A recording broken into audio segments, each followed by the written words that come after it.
We are good to go. Thank you, Alan. There, that makes it official that we are now in session. Welcome, everyone. Thank you for those in the gallery and those that are consulting us, bring consultation to us tonight. Today's meeting may be streamed live as well as recorded and published on the Southwest Middlesex YouTube channel.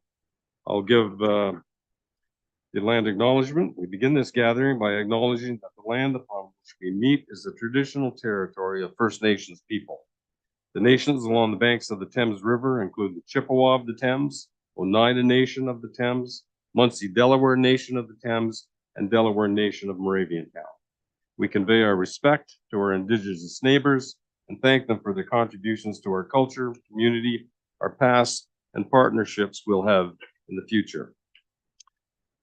I will call for disclosure of pecuniary interest by any member of council and the general nature thereof. Is there any? I see none. We'll go on to additions to the agenda. It's been circulated for some time. Ladies and gentlemen, are there any additions? Failing which, I'll take a recommendation. If someone would like to move that the regular agenda of council dated November 22nd, 23 be accepted as presented. A mover? Councillor Choi, a seconder? Councillor Haggett. All in favor? Carried. The consent agenda is fairly light. It's been circulated. The subject matter is indicated in the agenda. The recommendation is to receive the consent agenda for information. Is there a mover? Councillor Vink. Thank you. Oh, yes. Go ahead, Martin. Go ahead. Yeah. Mm-hmm.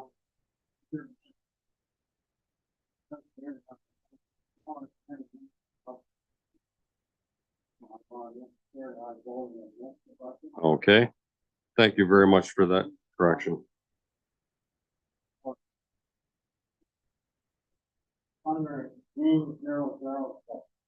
Okay. Alan will make note of that, Martin, and they will be corrected. And thank you for bringing that to our attention. Is there anything else of concern? The chair is still looking for a motion to accept the consent agenda. Okay, thank you, Don. Councilor McCollum's moved it. Is there a seconder? Councilor Vink. Discussion. All in favor? Carried.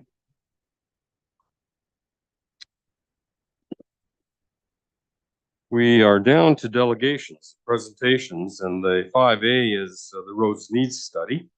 The services of R.J. Burnside and Associates have provided a presentation regarding this study.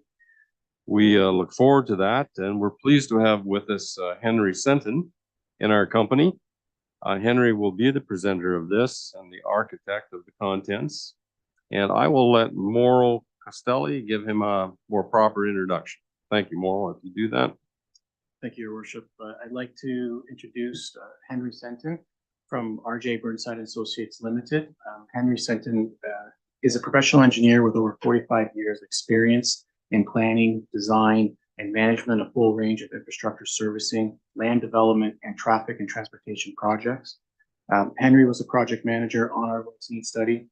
Myself and the public works supervisor worked very closely with Henry's team to complete the roads needs study. Mr. Senton is here today to provide a presentation to council about the results of the study and answer any questions that you may have. And at this time, I turn it over to Mr. Okay. Thank you, Mr. Senton. You make yourself comfortable, and if you need any assistance, our clerk Alan, the technical assistance, our clerk Alan is here to help. Yeah, and you'll be using the monitors during this, will you? Yes, okay. Your Worship. Yep. Alan will get you fixed up. We'll just take a second to make some technical things happen here to make it become a reality.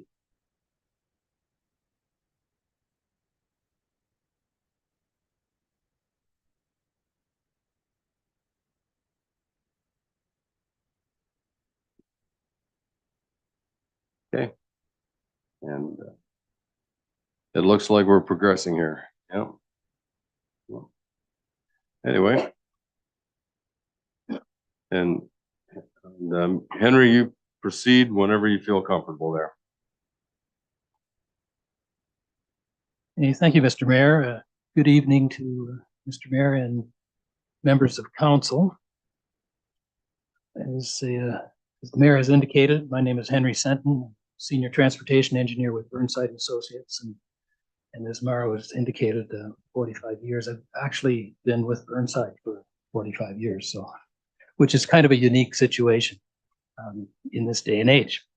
In any case, we appreciate that you retained Burnside and Associates to prepare your road need study. It's to my understanding, it is the first road need study that you've had. And so we're breaking new ground for you on that aspect. And I've done 30 plus road need studies. And we're doing about half a dozen of them this year in Southern Ontario. The intent, and if Mauro, if you would like to just page down, as I say, next slide. So the next slide, the agenda that we're setting this evening for the presentation, you have in your agenda tonight the actual study that was completed. It's a fairly long study, a fairly in-depth study, because it's a new study for the municipality. But this is a snapshot. The PowerPoint that I have here, PDF, is a snapshot of what is within that study, or at least the main points of the study. The intent tonight is to get your input back on any questions that you may have on what has been prepared, so that the municipality can proceed forward to use that study in their asset management planning work and their budgeting work on a year-over-year basis. It's a guide. It is intended to try to get to a fairly good guide from the point of view, but it's intended to, again, be a guide, and every year you would be looking at it and trying to update the information that is in it. So tonight on the agenda, we have the purpose of this study, the road network inventory, the traffic estimates that we've prepared, looking at your two types of surfaces, the hardtop gravel road network, the life cycle improvement matrix, the degradation curves that we typically use in these studies, and the useful life of the road system as it degrades over time. And then there's a quantification of improvement cost, the improvement priority, the upgrading of surface type, or potentially upgrading some types of service, and then other road needs that are not directly either traffic related or condition related of the road system. And then the operations plan and the capital, with also a financial strategy. And Burnside uses an outside financial strategy expert. Actually, he's a CAO of a municipality, but we retain him to do the financial strategies for these road studies. And that's what you see in here. His name is Dan Wilson. He used to be with an economist firm before he became a CAO. Next slide, please. So generally, the road inventory, the condition assessments, as mentioned, and the strategy and the priorities, the review of other needs, develop a 10-year operations plan and a 20-year capital plan for your road network, and then identifying where the funding may come, or some strategy associated with where the funding might come for these improvements. Next slide, please. Okay, what you see there is the actual inventory itself of the roads, and so what you have is a total of 406 kilometers of roads that were inventoried. Now, there are a number of roads that are boundary roads within your municipality. They're not all inventoried, because those boundary roads don't all get maintained by your municipality, and improvement costs are not shared then for those roads. So just to bear in mind that you have some additional roads that don't appear within this study. You can see from the breakdown that you have a fairly significant amount of gravel roads. 85% or so of your network is gravel roads, and a fairly significant number of those, or percentage of those, 93%, are in the rural setting.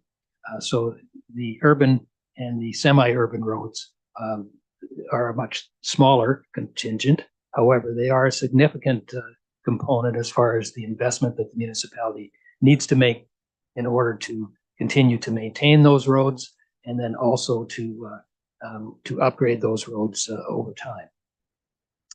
Next slide, please. The next slide shows you the road inventory, and again, you can see with all the green that is on there. Those are the gravel roads, mostly the hardtop roads, in this case, what we call lower class bituminous roads, being surface treated roads, and the asphalt roads are the high class bituminous roads. And those ones are mostly in your built up areas within the municipality. Next slide, please. Because this is a new study for the municipality, we have undertaken, or we have our subconsultant, Ontario Traffic Inc., undertake 120 locations that they looked at the traffic volumes in order to come up with what we call an annual average daily traffic on those roads. And so what we have here is a breakdown of the vehicles on a daily basis on those roads. And you can see again that a very large percentage of the roads, given that they're gravel roads, are under 200 vehicles a day on the roads. But you do have some, and I guess some that are as high as over 1,000 vehicles in a day. Next slide. The methodology that we use is an Ministry of Transportation methodology for assessing the condition of roads. And what it is we look at 15 different distress types. We look at the severity and the density of those distresses. And there's weighting factors that the ministry has set relative to those factors. Then there's formulas that the ministry has developed in order to determine on a scale of 1 to 100 where they sit within the condition of the road. And then those conditions are used to trigger certain types of improvements associated with the road network. So the breakdown, you can see from the breakdown that your system is in good condition, with 98% of it being in what we term satisfactory and good condition, and a very small percentage, 1 or 2% being in the fair to poor category. The gravel road condition was looked at. It has a different set of factors associated with it.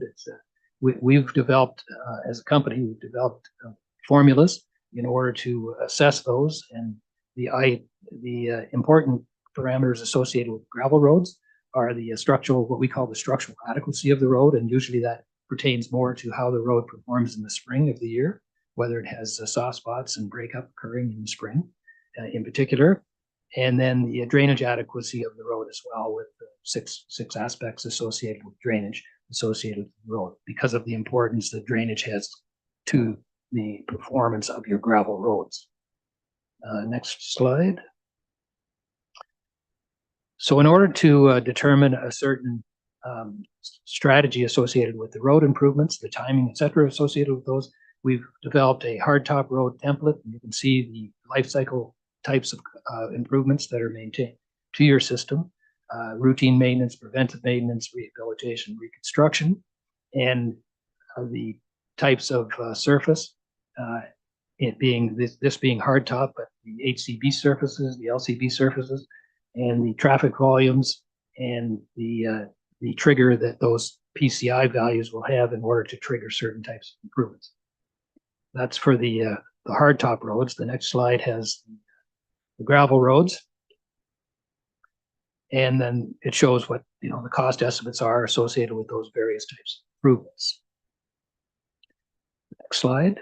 Next slide shows you what is considered to be best practice to try and address your roads with the full life cycle requirements, being preventive maintenance or routine maintenance early on in the life cycle, so that you will end up not having them prematurely going into a situation where they need to have full construction or more extensive rehabilitation or construction.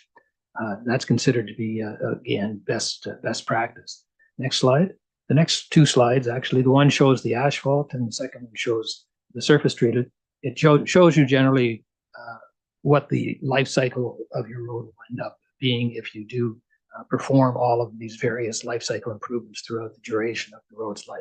So you end up being able to then have the road last with the improvements to routine maintenance, preventive maintenance, and resurfacing, with multiple iterations of that before ultimately the road might need more extensive improvement. Next slide. So the next slide is the surface treated one.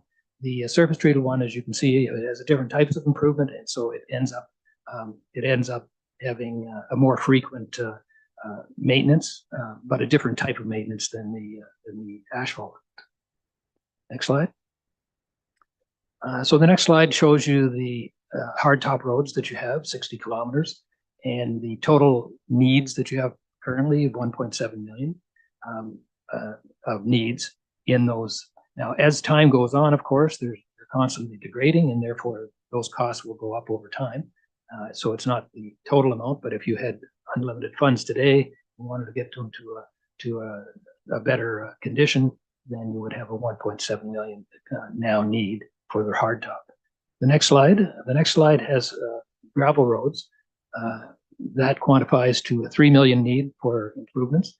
The preventive maintenance, and this is the present policy that you have of applying maintenance gravel on a every second year basis. And that's that first preventive maintenance category. There were a couple of other items that we have triggered in our maintenance in our strategy or our capital improvement strategy, some rehabilitation, and I believe one road for upgrading to hardtop potentially. The one thing to note is that the rehabilitation for gravel roads is not always done totally, but you may end up opting to do it more in a spot improvement perspective. So that figure may go down if you're just doing sections of those roads as opposed to the full section that it's been estimated on. Next slide. So part of our work in this was to determine the 20-year capital plan, and it's broken down in that slide as to the various types of improvements that we're proposing in that plan, and the length of road associated with those for the various life cycle improvements.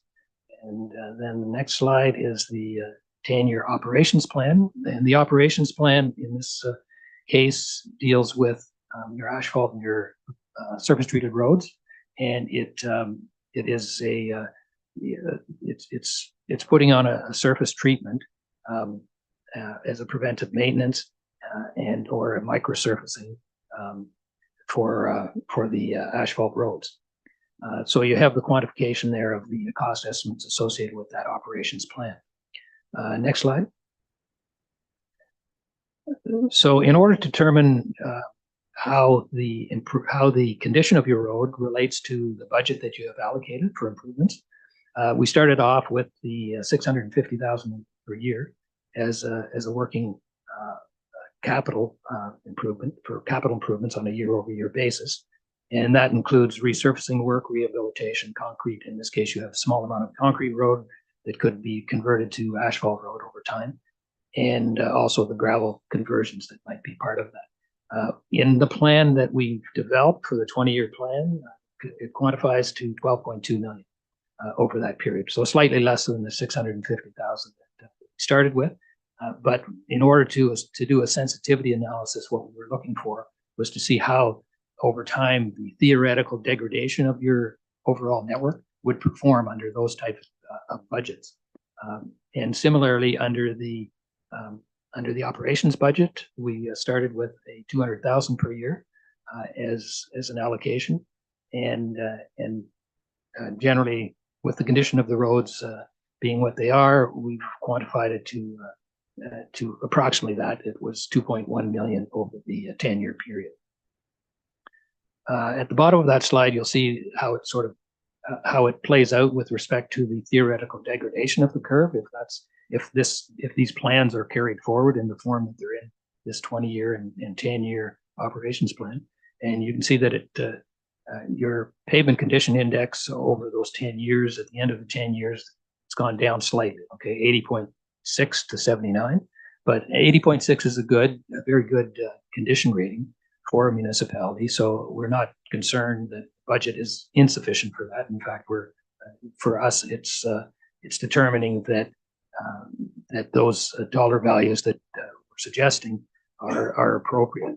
Now, in the second 10 years, theoretically, it quantifies to a degradation decreasing to 77.9,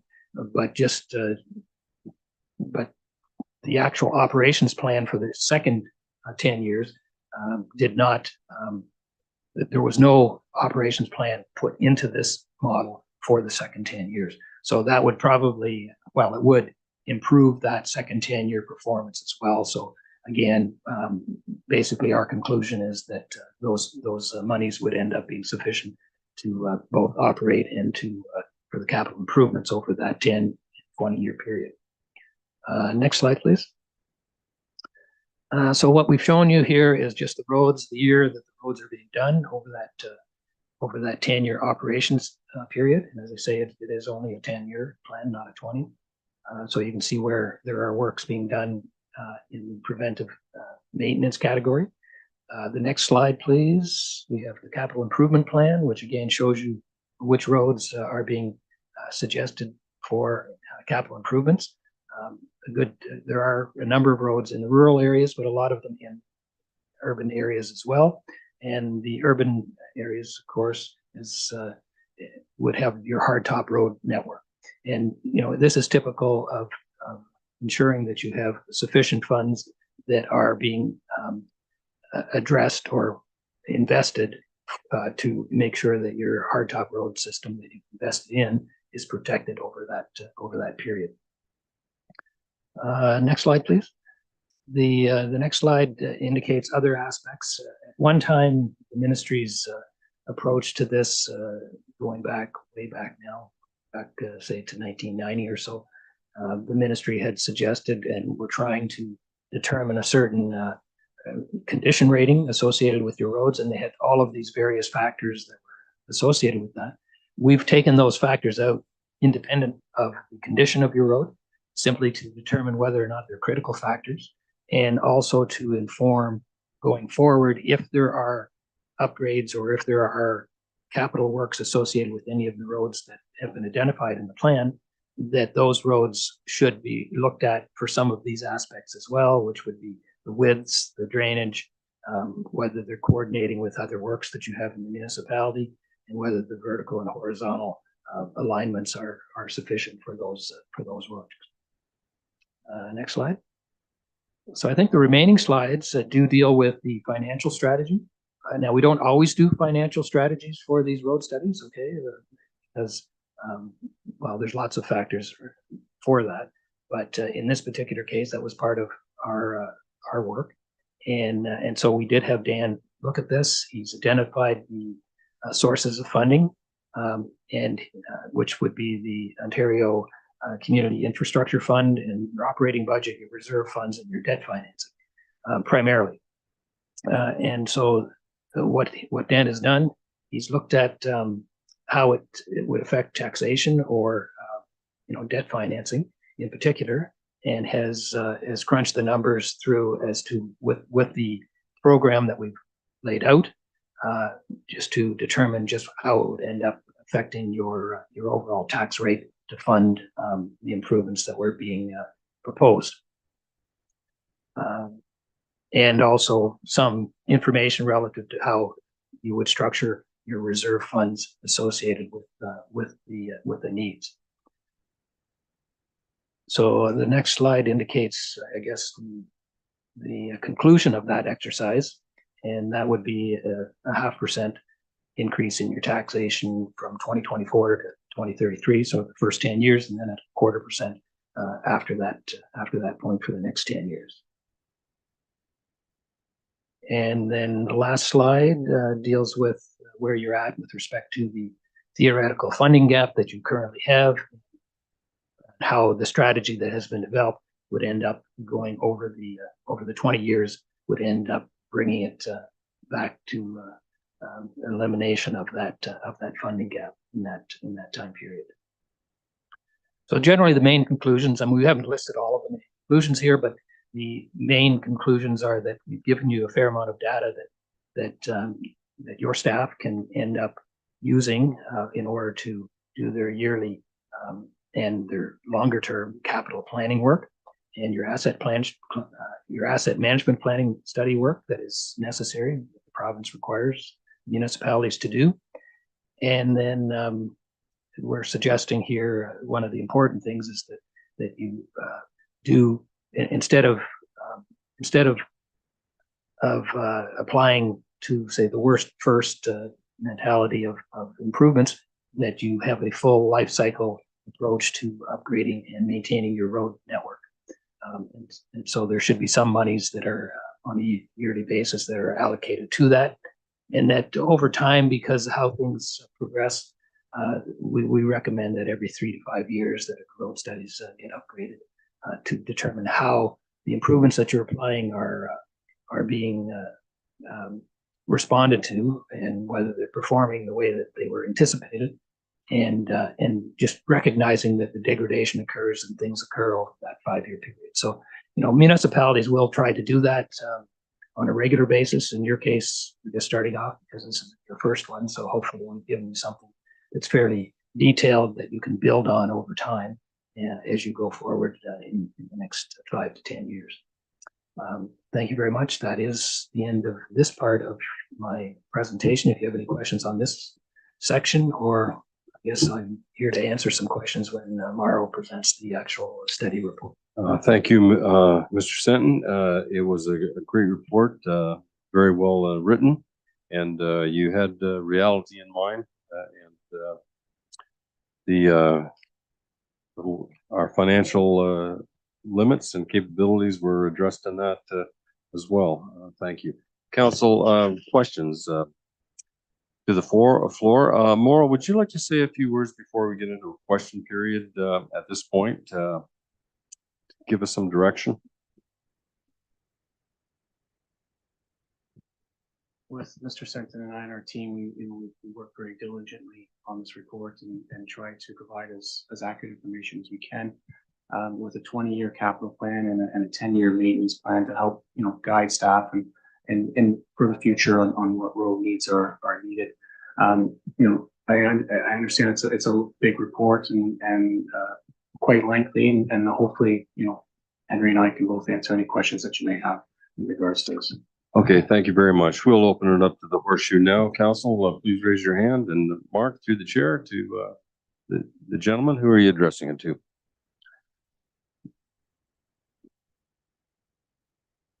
There you go. Yep. Thank you. Through the mayor, probably tomorrow. Oh, could you talk about the traffic volumes? I think the study showed that, I believe it was Pratt siding from the CN tracks through to Coltsfoot was the only stretch of gravel road that had over 200 cars per day traffic volume.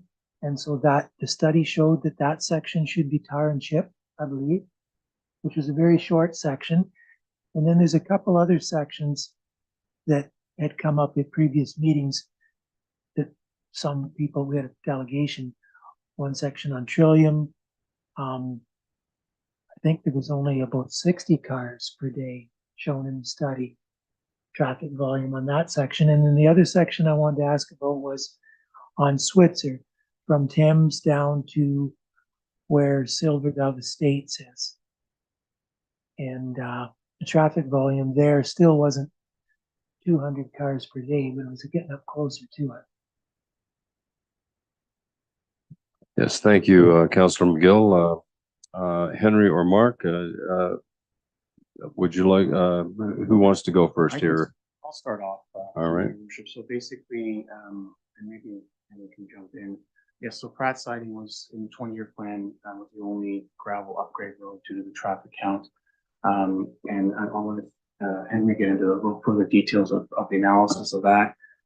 Trillium Drive did have a traffic count of 59 vehicles. If you refer to the report in section, I think it was 4.3, it actually provided a breakdown of a priority list that you can evaluate which roads would be determined or even be considered for a gravel upgrade. And we gave a point system, and that was another aspect of this report, which try to help staff in determining and council to determine which roads will even be considered or even be prioritized in order to be upgraded to a hard surface.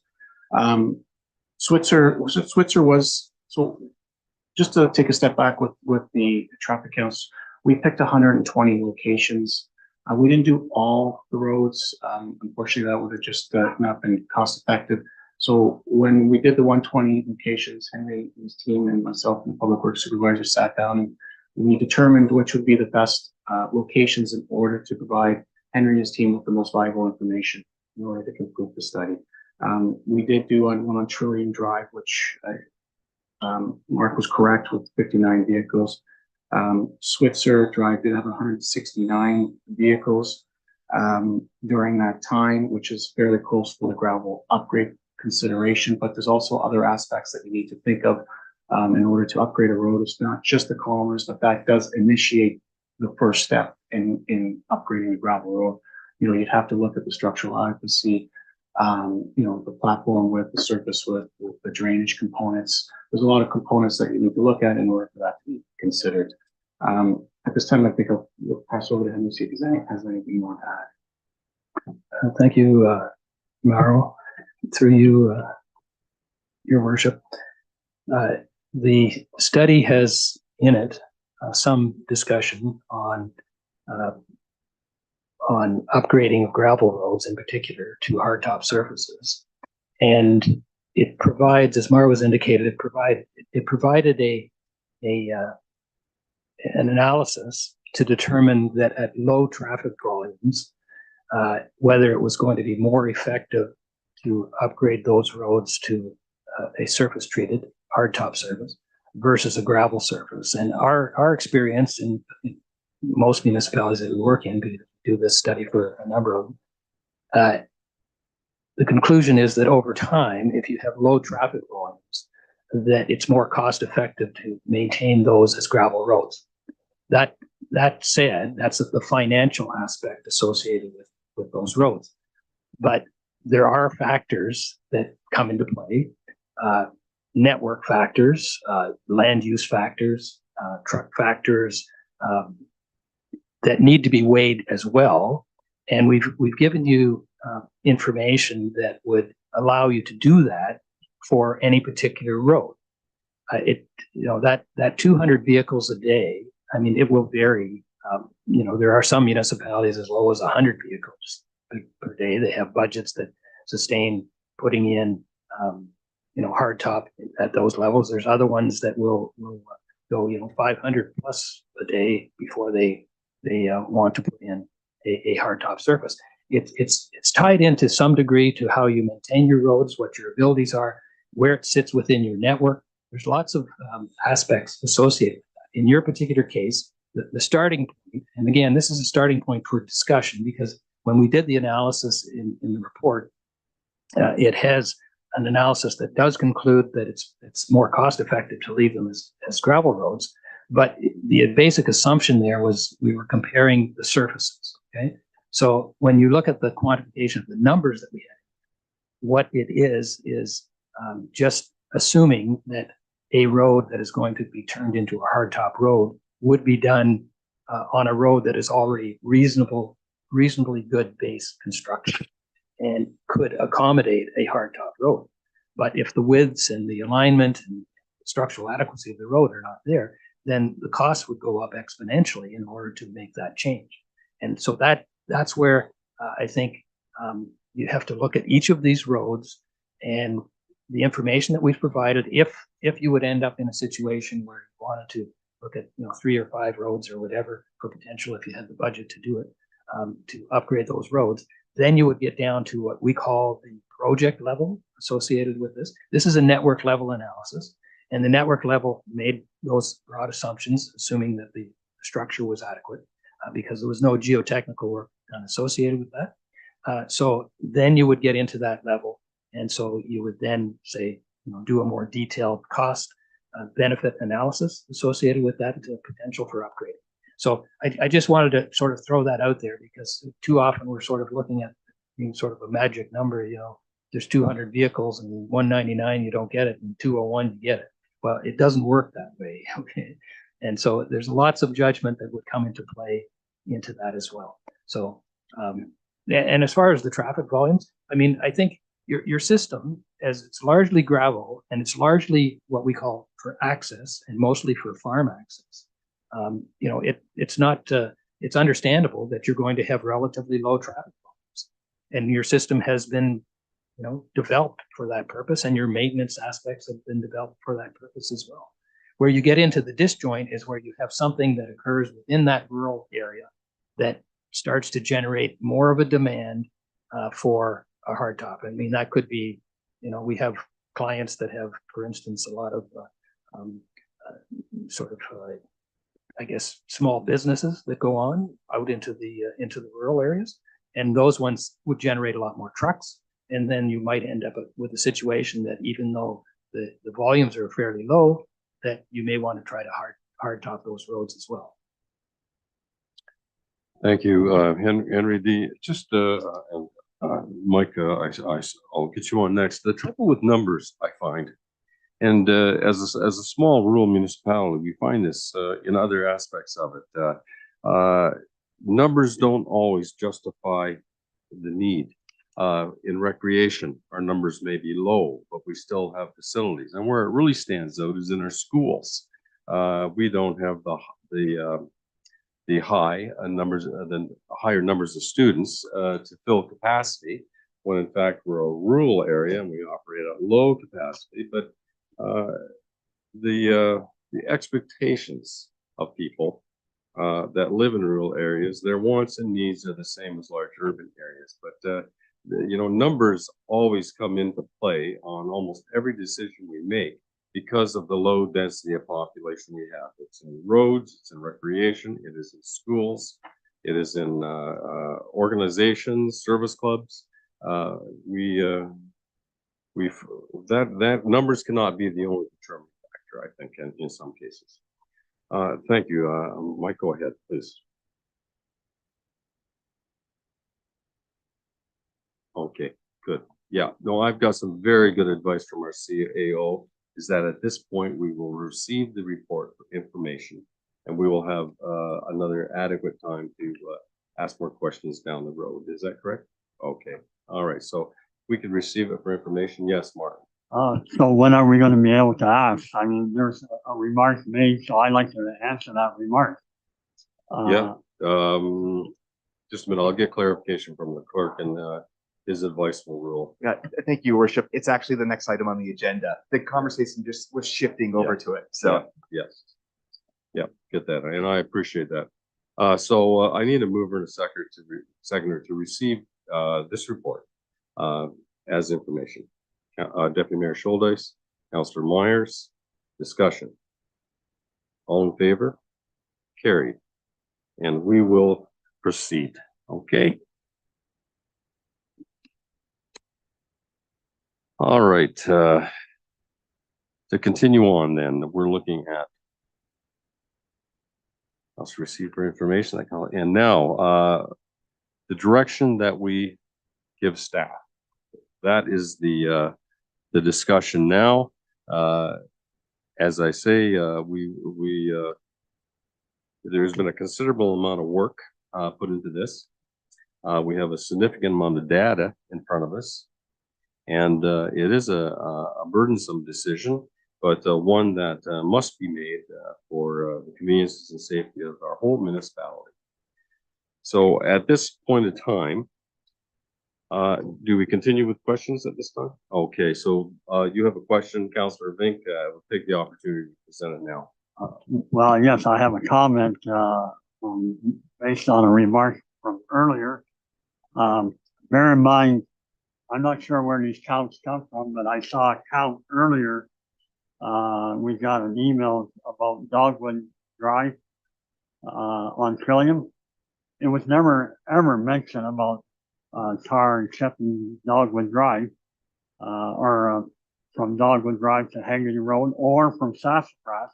It was only mentioned from Kashmir or Sassafras to Clackamas Road. And when you talk about counts, I saw the map here. I got a copy of the map. The count is higher from Kashmir to Clackamas, a lot higher than it is from Sassafras to Haggerty Road. And it'd be a lot bigger cost because you've got the bush area from Sassafras to Haggerty Road. Now, when we're looking at tar and chip roads, you have to look at, I was privy to a remark about farmers don't all like paved roads. Well, this area here is not really a farmer's area. There's thousands of acres of bush. And what we have here is 14 houses on this particular parcel. And I know Henry mentioned about different factors. And I think that's the number one factor to look at how many houses that you have to worry about dust flying in.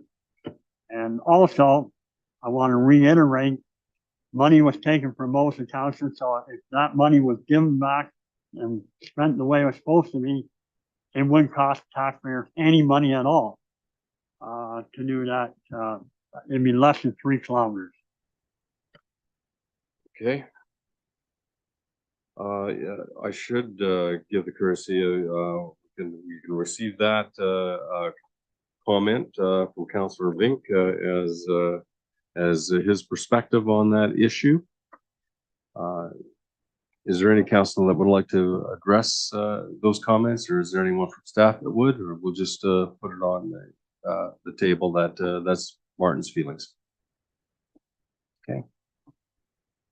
I see it. I think we'll move on with questioning, Martin, but we know your passion with regard to that section of your ward. Any further questions, council? Yes, Councillor McGill, go ahead. Through the mayor tomorrow. I think this report also is suggesting that some tar and chip roads that have really heavy traffic volume could be upgraded to asphalt. So I've got this table 15 in front of me. Is that the one that best describes which sections might have that done to them? Your worship, just bear with me till I get the table 15. Page 31 of the report. Again, yes. So, and I'll let Henry add a little bit to this too. There is a factor of which point when a tar and chip road should be upgraded to a improved surface of an asphalt because of the traffic volume.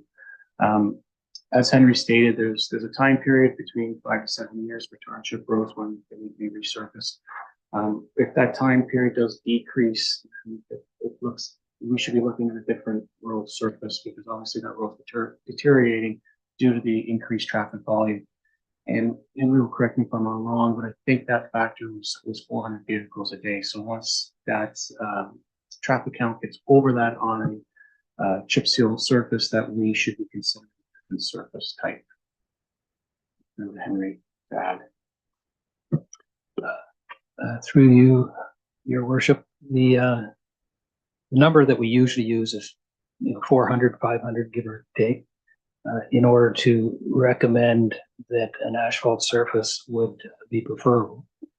Partly the way that municipalities have approached this in the past, again, it depends to some degree on whether you are what you're doing when you're putting an asphalt surface on a lower volume road. And so some municipalities will put a single lift, some will put a thicker single lift of asphalt. It depends on what the standard is associated with that in order to determine whether or not it makes monetary sense in comparative sense. It also depends to some degree on how well the surface treatment is applied. Because the surface treatment, like we have municipalities that apply surface treatment and get good performance out of them at higher traffic volumes. So, they might have, 600, 700, 800 vehicles on them and they're still performing for surface treatment. But the majority of the municipalities we work for, their experience is that the surface treatment, once you get up around that 400 or 500 level, it's not going to hold up the way that you're anticipating. And then it makes sense, again, to go to a more structural, because really it's coming down to whether or not, like a surface treatment is only about a quarter inch. And so it ends up adding no structural capacity to the road. Whereas if you put a lift of asphalt, that does give it an added structure to the road itself. And because the actual performance of the road, like there's two things that cause the degradation of your road. One is the environmental, over time, and they're all experiencing that. But the other is the loading, and that's the equivalent to single axle loading on the road. And if you have more vehicles, you're going to have more loading, and then the actual surface type without that added structure doesn't hold up. So that's why we recommend it at that level. And you are correct that table 15 is the one that we were making the recommendations around, because you can see in that table that you have, I think the annual average daily traffic varied from a low of 673 all the way up to 879 vehicles a day. So I would say that those roads are all good candidates for when the need is there to upgrade those because of the condition that they're in, the next iteration, that the municipality could consider, instead of having those upgraded again or pulverized and putting surface treatment down again, that consideration could be made to having asphalt put down instead. Thank you. Yes, Councillor Vink, go ahead. You, Mayor. To Henry, you mentioned, you touched on surface treatment. Now, Laura was good enough to have micro surfacing done on some of the streets in Melbourne and on Old Drive. And to my way of thinking, it seems to be quite a bit tougher. So would that help instead of asphalt?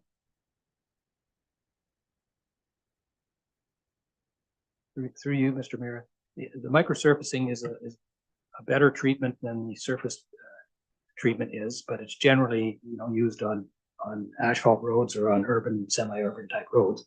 And it's not as typical to be used in the rural areas. But yes, you're correct. It's more expensive.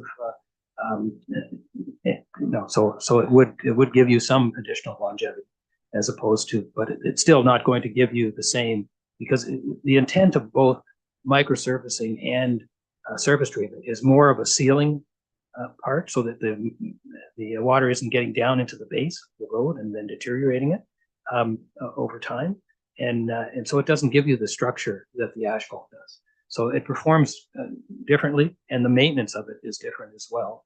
So it is more expensive. Could use that as another option. That's correct. Yeah. Yes, go ahead, go ahead, Mike. Yeah, through your worship. Thank you.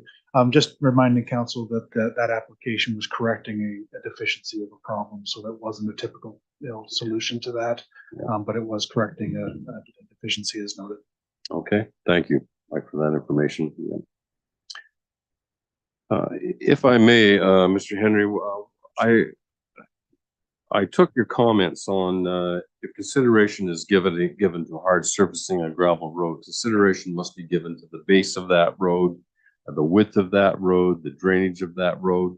And then by looking at cost and looking at traffic counts, then a proper decision could be made in terms of the capital efficiency of spending money on it or not spending money on it. Whereas if many of these roads do have a reasonable base in them, and our cost would be proportionally less than that bad road. In terms of adopting a policy moral, I'd like to see that in there. If there has to be more consideration than just the surfacing of that road, that if in the event we had significant engineering to do under that surface, that is when I would seriously look at traffic counts at that point. A decision not to proceed with that and continue with gravel would be the best business plan for the municipality. Whereas if roads in our municipality have that base of drainage in them, it is more acceptable to proceed. I'd like some type of flexibility in that policy that states that. Anything else from council? Yes, Mark. Thank you, Mayor Mayhew. This will be my last question, but one comment I get from farmers a lot is they're more concerned about the width of the road than they are about whether it's tar, chip, or asphalt or gravel. A lot of them are fine with gravel, but machinery is awful wide anymore. And I know when we upgraded Old and Simpson, we made those roads higher, and I know they did that for drainage. But the problem was the tar and chip surface was made higher. So if you went off the edge of the tar and chip onto the sod, it dropped down like that. And you can't do that with machinery or a piece of machinery like a drill or a cultivator or something. It's gonna hit the road. It's gonna hurt the road. It's gonna hurt the drill. What's your feelings on that, on the width? I know we talked about it in your office a bit this afternoon, about the width of roads and width of shoulders. Through your worship, I agree with you. Farm equipment is getting much larger and we need to accommodate our roads to it. And as I said to you before, when I was working with Henry and his team, we introduced a rural road standard so that when we do go to upgrade these gravel roads to a hard surface, that we work this standard into these costs, which would allow a 3.5 meter wide lane width with a 1.5 meter shoulder, which at the end of the day would give you almost a 10-meter wide platform. So that this way, this farm equipment would be driving on the gravel shoulder, not on the edge of the road. We're not in the ditch, not breaking up the asphalt or the tar and chip.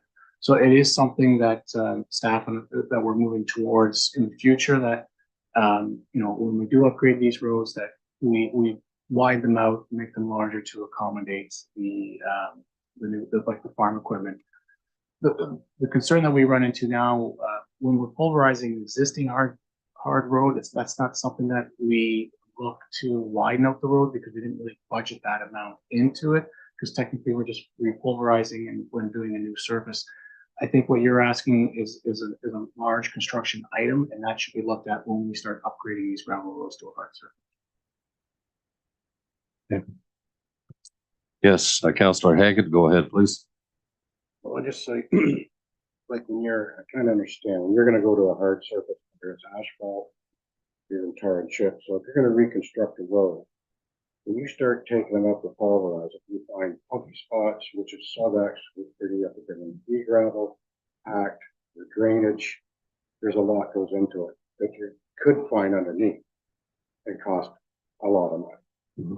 But that's just, I've been around it, so I just wanted out there so you understand that when you do these things, once you start taking it up, you have to make sure it's solid. And you run into punky spots.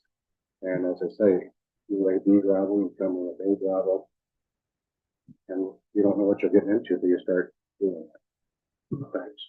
Thank you. Okay. Any further questions? Council, it's our responsibility to take information and do something with it. And the recommendation before us, I'm going to read it to you. Just we'll take it slow. That council directs staff to formulate an actionable framework for implementing the recommendations outlined in the road needs study report. That is what has been put before us as a recommendation. And if we could focus on that, I'll give you a minute. I don't want to rush this element. It is important. Yes, Deputy Mayor. Thank you, Mayor Mayhew. If we accept this recommendation, what would be the next steps for staff to take? Like what would we be looking for next after this at this point? Through your worship, next steps would be if we accept this recommendation, it gives us a plan for the future for 20 years and 10 years. And it's a plan for us to bring back to council at budget time to show, what roads we would be using for a capital plan and what roads we would be using for a maintenance plan. Okay, thank you. Okay. Thank you. This is an opportunity to look at this recommendation, fully understand it. Are there any questions the council would like to put forth in regard to this? Yes, Councillor Haggett. Well, in my opinion, I think it's a good thing. Putting away for the future, we're going to grow, so I think we have to maintain that. I think it's, I'd move on to accept them. All right. Okay, thank you for those comments. Anyone else? Yes, Councillor Vink. I could ask one more question Yes, to Henry by all means. Yep. about drainage. It says it's based on 6 conditions. When you look at the conditions, did you look at a soil map for the whole area Because in my way of thinking, for instance, Trillium Road is on sand ground and you could get a 2-inch rain there and the water would go away right away. And so then you look at a soil map when you look at all the conditions. Henry, that question has been addressed to you. If you feel comfortable answering it, Through you, Mr. Mayor. What we do in these studies is we ask the staff whether the conditions, because they know what the conditions are basically because of the construction projects, et cetera. So we ask them whether there's, how much it differs across the municipality. And I think in this particular case, I think we did ask and we got some response on that end of it. But as far as looking at the underlying, I mean, we do recognize that it is, that's an important factor, okay, what the sub base is doing from a drainage perspective. So if it's sandy, then you're quite right. I mean, we can go down, like the conditions that we look at for the drainage with things like making sure that the road is constructed appropriately with respect to a positive crown, that the shoulders aren't, holding the water back, that you have adequate ditching to drain the sub base and to drain the surface flows adjacent to the road. Those are important parameters from a drainage perspective, and also whether or not you have vegetation that is encroaching, that isn't allowing them to dry out, the roads to dry out in the spring. Those are the aspects that we look at from a drainage perspective. It's a rating that assigns a number to it, 1 to 15, and it looks at those aspects. It also looks at flooding, if there's a frequency of flooding across the road, or so all of those aspects are thought about. But you're quite right. If you go down the road and you say, well, there's no ditches on this road, it must be a problem. Well, not necessarily, because it may be that it drains naturally.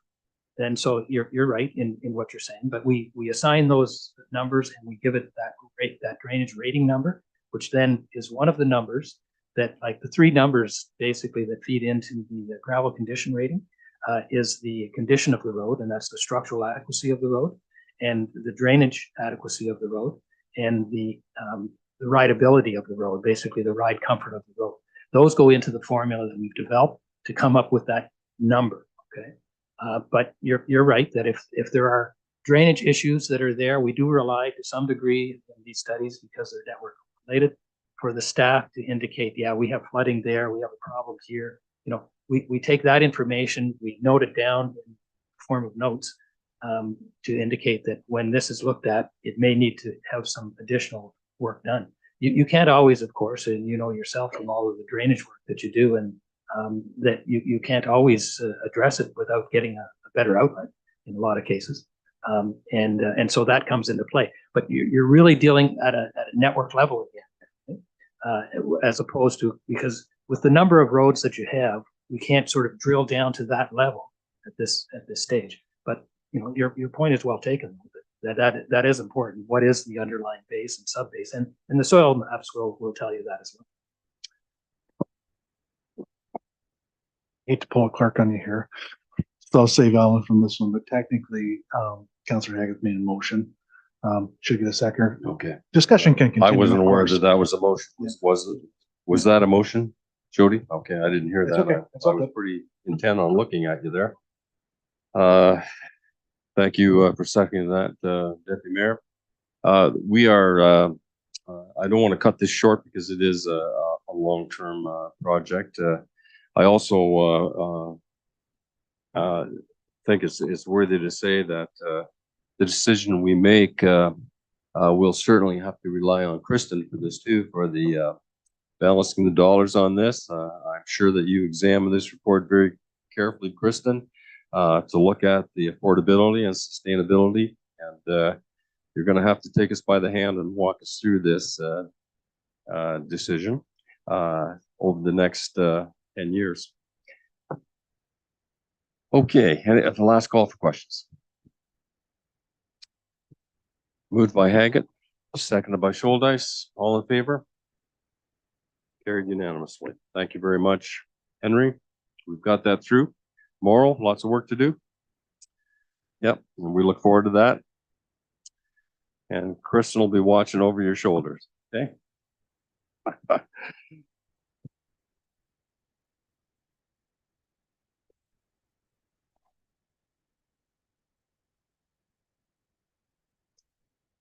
I see we have our drainage superintendent, Andrew Dealing, on the screen. Andrew, thank you for joining us tonight. 6B is in regard to the drainage report, a general update. Do you wish to speak to that? Yes, and I just wanted to briefly apologize for not being there in person, but I have a fairly obnoxious cough that I didn't think would be good for morale to be in the room with all of you there. So this is as good as it's going to get for the time being. So yes, the drainage update. So this is as mentioned different times in the past. This is always a changing and updating process. There are projects that will go on and then go off fairly quickly. But generally speaking, there's about 11 drains under some form of maintenance right now. Some of that has been updated since I wrote this. And then, of course, as of the date that I wrote this, in the first part of November, about 30 construction drains through Section 78 and Section 4 were on the list. However, many of those are in the process of the report has gone to council and there's been tenders that have been opened. So that 30 is at different stages of the project. And then, of course, just a quick synopsis. Some of the drains that are under Section 4 are brand new drains. Some of them are existing drains that were constructed privately, but needed to be reconstructed in Section 78. These are reconstruction of existing drains. And with regards to the analysis, with the heavy rain that Glencoe received, the surrounding area this past summer, drainage has moved to the forefront of many people's minds. As we are all aware, it is difficult, if not impossible, to build a drainage system that will withstand such drainage or such a rain event. However, steps can be taken to speed up the time that it takes for water to disappear from people's properties and streets. And then actually, just as an example of this is works that are being planned for the Glencoe outlet drain. This is the drain that serves almost all of the village of Glencoe. And so I will leave it at that. And then the recommendation is for information purposes. And I will open the floor for questions if there are any. Thank you. It's an extensive report. Thank you very much, Andrew, for doing that. Questions to Andrew regarding this report? Seeing none, could I have a recommendation that the report be received for information purposes? Councillor Choi, Councillor McCollum, all in favor? Carried. Thank you, Andrew. We're on the Chittum Drain, Section 78. Could you walk us through this, please? Yes, thank you, Mr. Mayor. Just a quick background. The last report on file was written in 1984, and it was complete by Spreet's office. The report included the enclosure of the highlighted section in the map that I've provided, and also some cleaning of the open portion. More recently, in 2019, the same property owners had submitted a request to deepen and widen the open portion of the Chittum Drain and Government Drain 5-6. Previous council accepted this and appointed in Spreet's office to this project. It was found during the survey of the Government Drain 5-6, the culvert under the CN tracks. This is the one by the village of Newbury, is too high, and it will need to be rebored at a lower elevation to provide better drainage for the whole drain. However, as we all know, there has been no report produced as a result of CN's current policy on refusal to cooperate with regards to the Drainage Act. So this request is for strictly the enclosed portion for it to be reconstructed, and then this would include a new pipe that would more than likely be on a gravel bed, and also the joints would be wrapped. This would prevent, it should prevent any of the pipes from shifting around. This area in the vicinity of Newbury is prone to tile shifting. That's just the nature of the subsoil that seems to be saturated almost all the time. So at this point, I do recommend that council appoint Spreet Engineering under Section 78 of the Act to produce a report on the Chittim Drain based on the request received on November 8 for the owners of Concession 1, south part of Lot 15, former Mosa Township, for the enclosed portion only. Thank you very much, Andrew. Any questions from council? The engineer has read the recommendation. Is there a mover and a seconder, please? Councillor Vink has moved it. Councillor Choi has seconded it. Questions? All in favor? Carried. Thank you, Andrew. The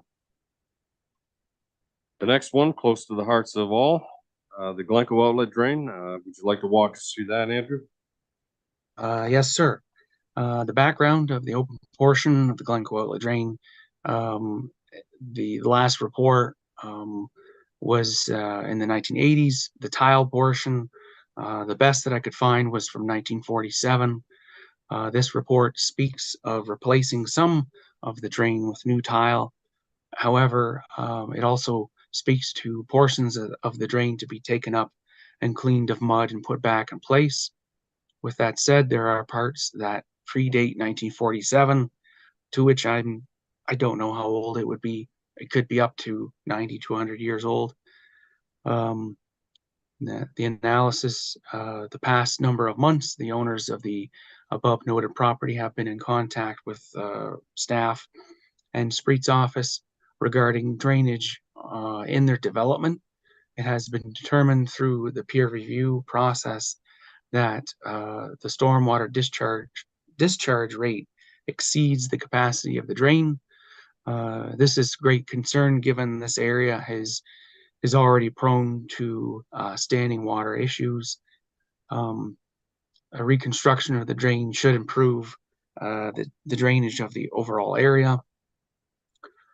So it is at this point that I recommend that council accept the request filed under Section 78, excuse me, of the Drainage Act for the regulated plan 369 of Lot 19 to reconstruct the tile portion of the Glencoe outlet drain, and that Spreet and Associates add this to the ongoing project under 78 of the Drainage Act. Thank you, Council. You've heard the recommendation. Any comments you wish to make or questions to Andrew? Yes, Councillor Vink. Thank you, Mayor. Couple of questions. First of all, the color blue, is that the existing line between the two red marks? Yes, through you, Mr. Mayor. That is the existing drain. That's the placement of the old tile drain. Okay. So, kind of a word of caution for myself.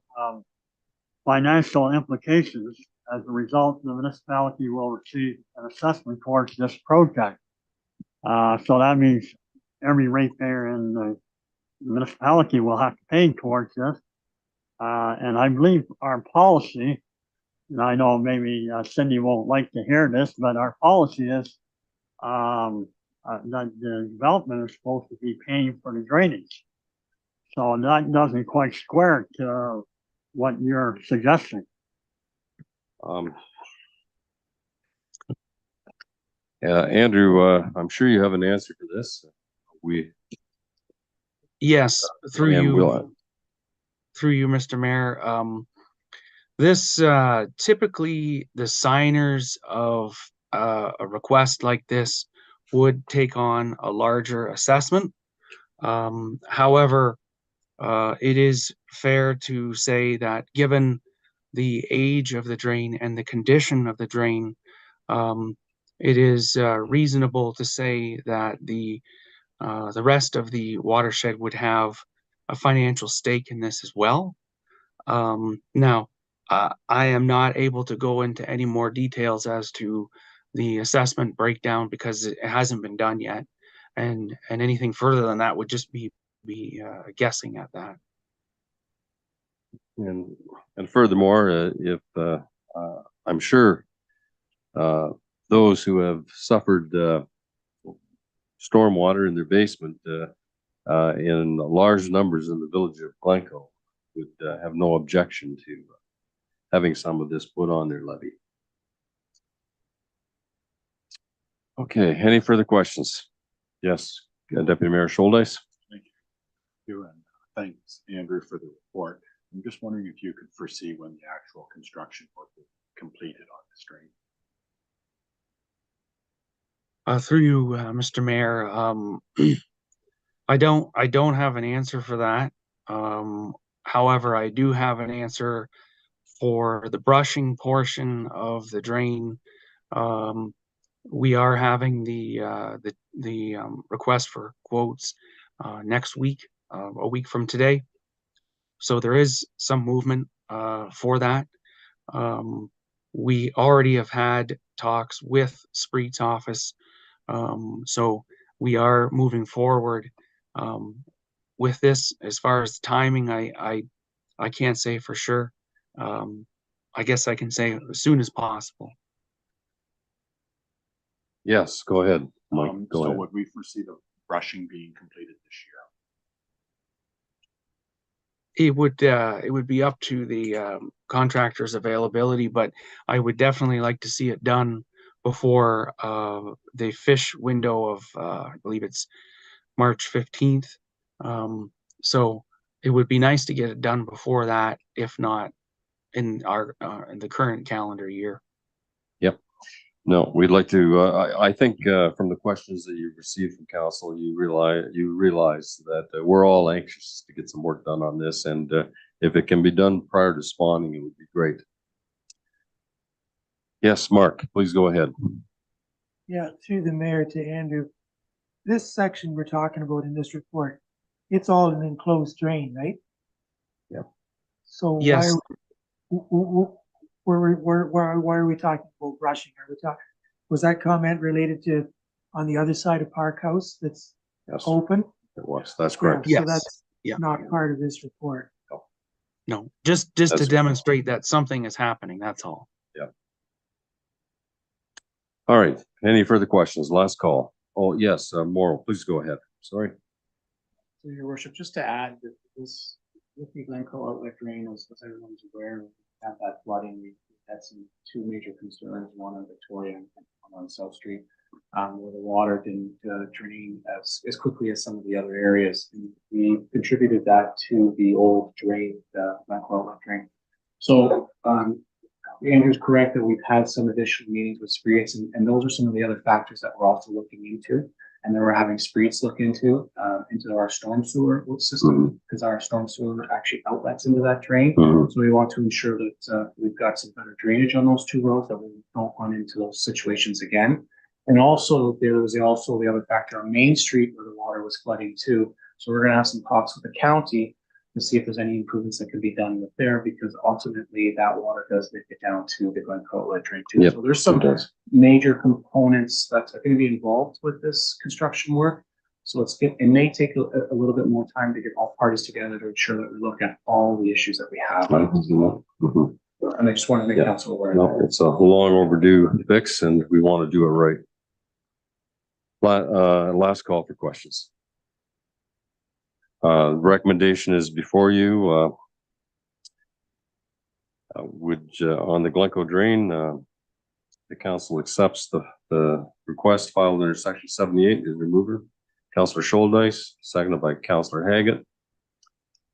All in favor? Carried unanimously. Jeffrey Drain, section 78. Andrew, go ahead, please. Thank you, Mr. Mayor. Excuse me. The Jeffrey Drain was first constructed under an engineer's report in 1968. This established the general placement of the drain, that it started on the south side of Park House, going downstream to outlet into the Kershaw drain. In September of this year, a written request under 78 of the Drainage Act was submitted to reconstruct this drain. The main issue, of course, is that it is under capacity. It's no longer serving the watershed to modern standards, modern expectations. As a result of this, October 25th council meeting notices were sent out after that to the Conservation Authority and to all property owners. At the time of writing, that there were no further requests or concerns, so everyone in the watershed that hasn't signed on is aware of impending project on this. At this point, I recommend the council appoint Spreet and Associates under Section 78 of the Drainage Act for concession R2N Lot 7 to reconstruct all or part of the Jeffrey Drain in the former township of Eckford. Council, you've heard the request. Any questions? Seeing none, a mover and a seconder for the report on the Jeffrey Drain. Thank you, Councillor McGill, Councillor McCollum. All in favor? Carried. This is a section 4, the new drain, Cameron Drain. Go ahead, Andrew. Yes, thank you. The background for this is for the past few years, the owner of the above noted property occasionally inquired with staff about the most effective way to provide an outlet for his property. Up until, well, currently, there's never been an actual outlet for this portion of his property. And it's at this point that he would like to have that outlet. After recent discussions this year, it was agreed that the best way to provide this outlet would be for a new municipal drain. In early October of this year, the owner had submitted a petition under Section 4 of the Drainage Act. So, as mentioned in the last meeting in October, the red line is just a proposal as to where the drain could go. It is the shortest and quickest way to get an outlet to the government drain for this portion of the property. And at this point, I would like to read the recommendation that council appoint Spreet and Associates under Section 4(1)(a) of the Drainage Act for concession R2N of Lot 3, former Mozo Township, to construct a new municipal drain. Thank you, Andrew. You've heard the recommendation, staff. Are there questions? Councillor Vink? Okay, that's fine. I'll take that hand. And Deputy Mayor Scholdice seconded that. Moved by Councillor Vink, seconded by Deputy Mayor Scholdice. Last call for questions. Yes, Mark, you got a question? All in favor? Carried.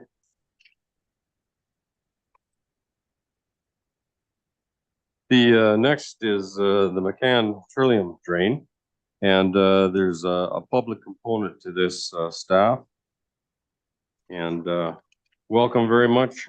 Welcome to Southwest Middlesex, Mr. DeVos. You spend a lot of time here, but we like your company.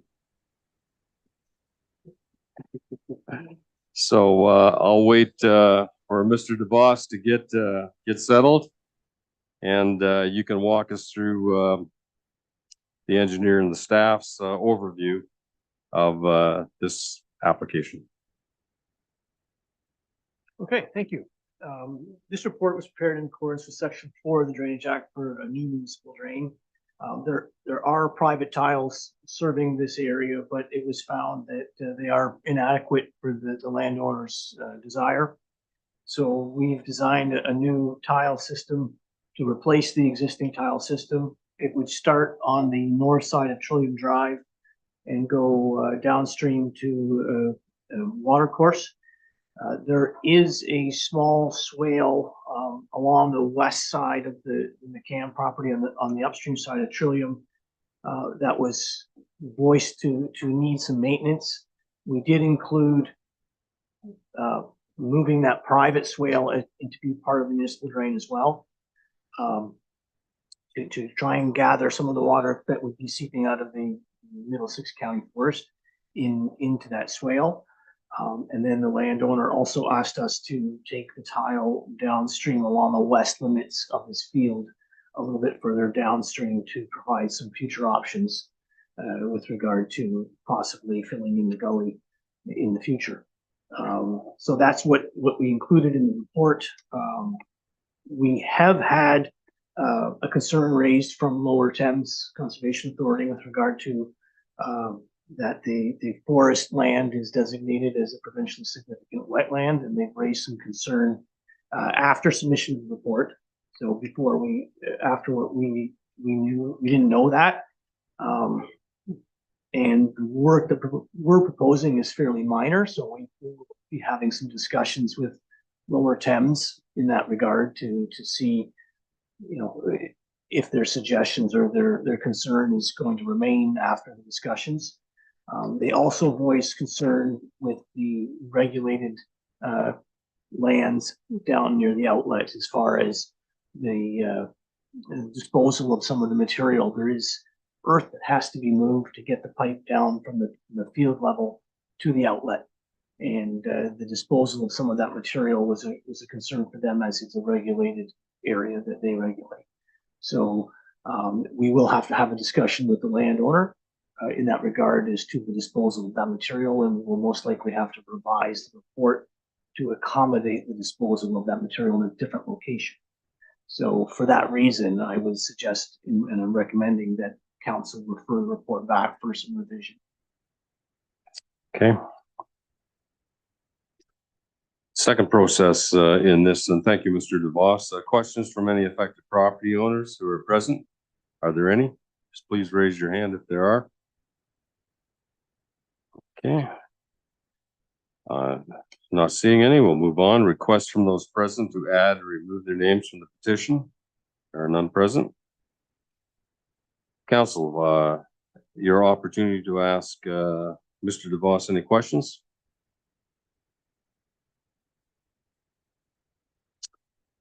And yes, did I see a question? Yeah, go ahead, Councilor Vink. Yes, I wasn't quite sure what Mr. DeVos stated, Mayor. Thanks. As far as the material, you said you're going to be bringing this report back to us after the discussion? Yes, if the report gets referred back, that would give us the ability to revise the drawings to show that the material, the excess material that's being moved would be disposed of in a location that the Conservation Authority then would not have a concern with. We were putting it on the slope in amongst the trees so that it wasn't in the field but not in the bottom of the gully. And they had concern with the stability and the fact that they were being put around the trees. So for the time being, we would have discussions with the landowner as to where he would like us to put that material, because the Conservation Authority is not, from my understanding, will not permit that area to have that done to it. So we have to find a new place for the material. So the decision would be to Alan, you need maybe some clarification on that. You're asking for first and second reading of the bylaw is required. How do we word that if we're going to refer this back to the engineer for additional consideration on that soil movement? Yeah, thank you, Your Worship. If we're not asking to proceed for the first and second reading, we'll just refer this to a later date. Okay, that sounds good. Okay, so the decision would be to refer it back to the engineer. Is there someone that feels confidence in that to move it? Councillor Vink, seconder, Councillor Choi. Discussion? All in favor? Carried. Okay, Mike, we'll see you again on this.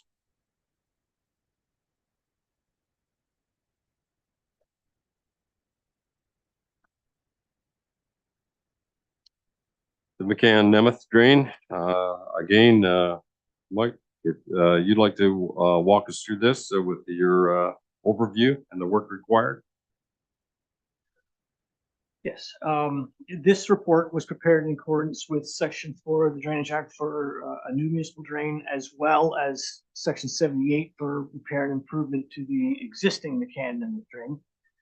Currently, the drain starts on the west side of Haggerty Road, so down on the downstream side of the road, and goes downstream to an outlet in a water course. The landowner on the west side asked that the drain be improved to today's design standard, that we investigate the costs for going above today's design standard to a 2-inch coefficient rather than 1.5 inches, as well as extending the outlet a little further downstream than its current location. At the original meeting, the on-site meeting, it was discussed that there is a road crossing. The pipe itself crosses the road, but the pipe under the road is private and it is not part of the municipal drain currently. So it was actually petitioned to replace the pipe that's under the road and create it or make it part of the municipal drain. So that's a Section 4 for construction of a new drain, even though there's an existing private drain there. So the project, as it stands, after reviewing the cost to upgrade to a 2-inch versus 1.5 inches, it was felt that 1.5 inches was more cost efficient and effective for the money being spent. So we do not have to upgrade the entire drain. The drain itself was constructed in the mid-1980s and is in good condition. So we don't need to replace it for a condition purpose or a depth purpose. So we would look at increasing the pipe size and would it be right near the bottom end of the watershed and then taking a little bit further downstream. So we are looking at replacing the very bottom end of the drain, but maintaining the upper 60–70% of the drain as is, because it is sufficient in size to accommodate that 1.5 inch coefficient, and then boring a new crossing across Haggerty Road adjacent to the old crossing, and then filling the old crossing with grout, assuming that there's no connections to it. That would be videoed and checked before it would be filled with grout. There would be catch basins, new catch basins put in to replace the existing ones on each side of the road. And I'd stop and open up to questions. Okay, thank you. Questions from any affected property owners who are present? Seeing none. Requests from those present to add or remove their names from the petition. There are none. Comments or questions from members of council? Any questions, council? And the decision is, if approved, first and second reading, the bylaw is required. Council's decision. All in favor of proceeding with the McCann-Nemeth report and the work required? Thank you very much. Councillor Choi, seconder for that. Councillor Myers. All in favor? Carried.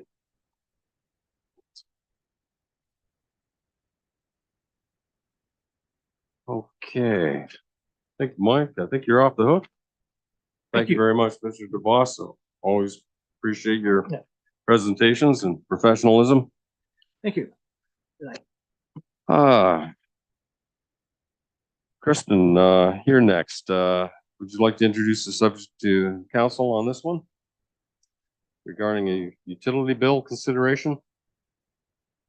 Yes, this is the case where there was a leak at this residence, and the water, they were able to fix the leak in accordance with our policy, and the water did not go down the sewer system, so they are looking for forgiveness for the sewer charges. Okay, thank you very much. The treasurer has brought this to our attention. Council, how would you like to proceed? The recommendation is in front of you.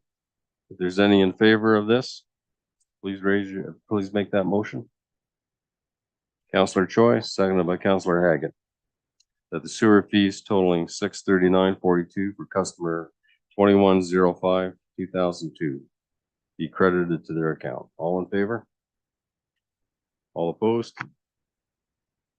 Passed. Committee of Adjustment, there is none. Discussions with the clerk earlier today. I'm making these assumptions. Notice of motion, there are none. Correspondence and petitions, there are none. Unfinished business, none. New business, none. Council and conference updates, there was communication in the consent agenda in regard to that. Item number 14 on the agenda, announcements. Council, anything you wish to bring forward to council on the public? Yes, Mark, please go ahead. Yeah, I think I announced a while back that Four Counties Transit had got their new bus. Yep.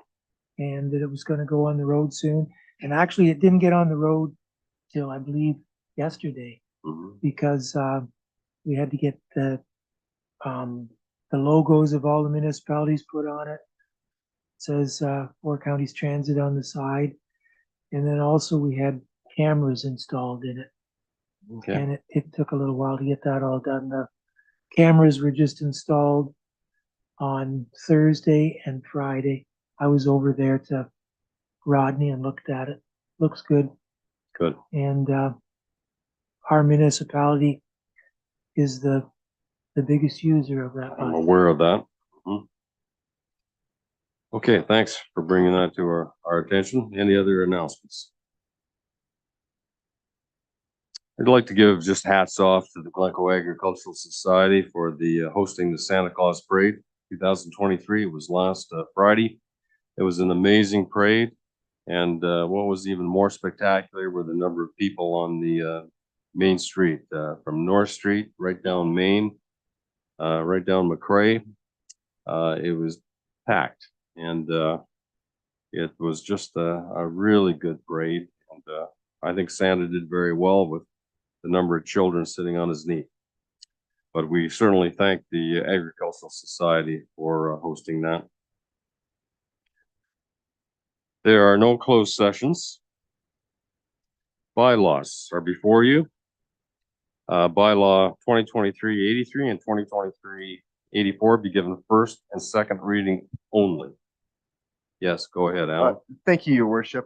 Due to a change in the decision request for one of the drains, it's just going to be 2023/84. Okay, got it. Then we'll take 2023-83 out of that.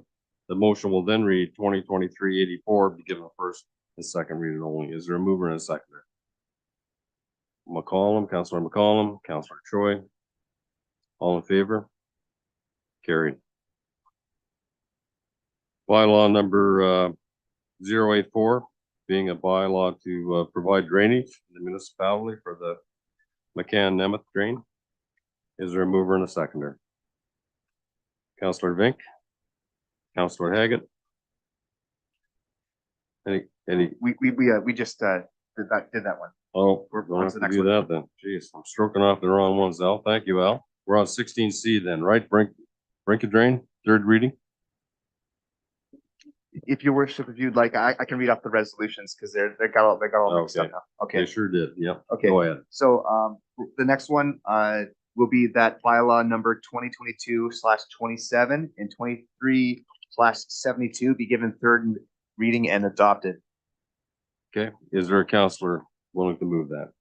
Deputy Mayor Schuldice, Councillor Haggett, discussion? All in favor? Carried. Thank you, gentlemen. What's your next one, Mike? Or Alan? Thank you, Your Worship. The next resolution regarding bylaws is that bylaw number 2023/78 and 2023/82 be read and adopted. Okay, and this is the fire agreement.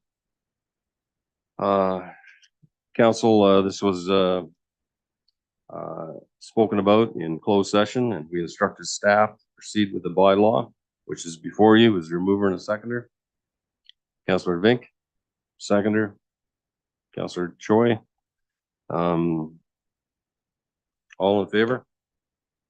Carried. And there's one more, Alan, the confirmatory bylaw. Your Worship, we passed the confirmatory with the fire. Okay. So we're all got good. it. Okay. Thank you. I must not have got the updated agenda. 17 future meetings, December 23rd. And staff are always good to advise us well in advance. Is before you. And